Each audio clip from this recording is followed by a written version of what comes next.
বিধানসভায় চরম নাটক। স্পিকারের সঙ্গে দেখা করতে গিয়েও অপমানিত তৃণমূলের পরিষদীয় দল। ঘরে বসে থেকেও বিরোধী প্রতিনিধিদের সঙ্গে দেখা করলেন না স্পিকার। অভিযোগ শোভনদেব চট্টোপাধ্যায় ও কুণাল ঘোষের। তৃণমূলের অভিযোগ, গণতন্ত্রকে স্তব্ধ করে বিজেপির অসৌজন্যের রাজনীতি চলছে বিধানসভায়।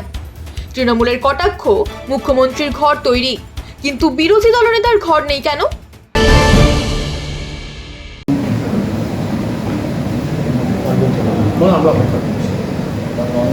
এই মুহূর্তে আলোচনা করেছি তো, বলুন আমরা অপেক্ষা করছি পর মুহূর্তে যেন দেখা হয় না।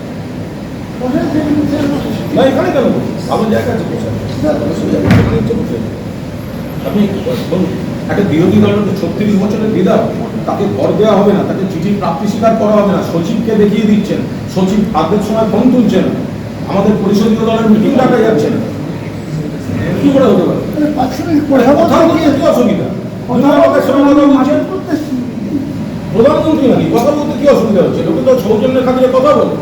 দেখুন বিরোধী দলনেতা তার চিঠির নথি সব জমা করার পরে তাকে স্বীকৃতি দিচ্ছেন না, তাকে চিঠির উত্তর দিচ্ছেন না, ঘর দিচ্ছেন না, এটা কি করে হতে পারে? স্পিকারের ঘর রেডি, মুখ্যমন্ত্রীর ঘর রেডি, বিরোধী পক্ষের ঘরটা রেডি নেই, বন্ধ।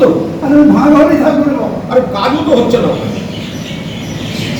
সব থেকে বড় কথা সৌজন্যের ব্যাপার। যদি একজন বর্ষিয়ান বিরোধী দলের দুজন কথা বলতে চান, দলনেতা কথা বলতে চান, তার 1 মিনিট 2 মিনিট কথা বলতে তার কি অসুবিধা আছে? কিন্তু হালিম সাহেবকে দেখেছি, বিমান ব্যানার্জিকে দেখেছি, এই ধরনের কখনো কোনো অভিজ্ঞতা হয়নি।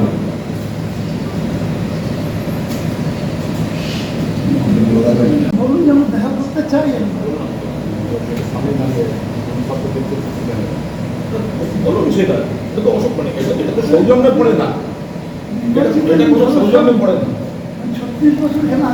36 বছরের বিধায়ক,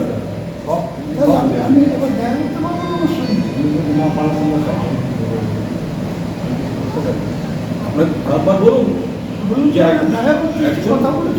দেখুন আপনারা কি করছেন এখানে।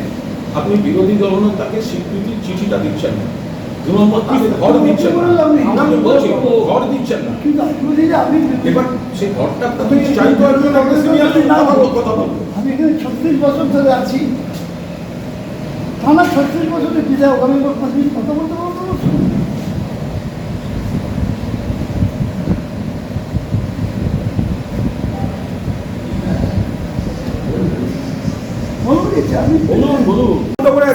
বসে থাকতে পারেন, তুলতে পারছে না, ভেতর থেকে ছিটকিনি বন্ধ। হ্যাঁ, বিরল ঘটনা, লোকে বাথরুমে গেলে আপনারা দেখে যান গণতন্ত্র পদে আছে, গণতন্ত্রের অবস্থাটা ঘরের ব্যাপারে কথা বলতে আসা, যে বিরোধী দলনেতা পরিষদীয় দল বৈঠক ডাকতে হচ্ছে, বাইরে ডাকতে হচ্ছে, একটা কথা বলতে, একটা সৌজন্য কথা বলতে, এই তো আমরা শুনছি ওনাদের নেতারা এত সৌজন্যের কথা বলছেন, সৌজন্যের একেবারে পুরো মেলা বসিয়ে দিয়েছেন। তাহলে সব থেকে বিরোধী দলনেতা যিনি, তিনি 1 মিনিট কথা বলতে পারবেন না, সৌজন্যের গল্প শোনাচ্ছেন। স্পিকারের ঘরের সামনে ধর্নায় শোভনদেব চট্টোপাধ্যায় ও কুণাল ঘোষ। এ কি শুধুই প্রশাসনিক দেরি, নাকি বিরোধী কণ্ঠ রুখতেই এই পদক্ষেপ? আমি इसके पहले विमान बनर्जी को देखा, उसके पहले हासिफ अब्दुल हलीम को देखा, उसके पहले हमारा अपूर गोयल उसको देखा, और उसमें मैं मेम्बर था तब। सबको साथ मिलने में कोई प्रॉब्लम नहीं था, यही तो मिलने का जगह है।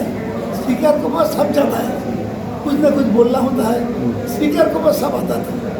जब विमान बनर्जी देखा हमने, हलीम साहब तब था, सभी आता था बात करने के लिए, स्पीकर को पास जाके सब सुख दुख की बात होता है, तो घर 2 मिनट बात करके चला जाएगा, इसमें क्या बात है?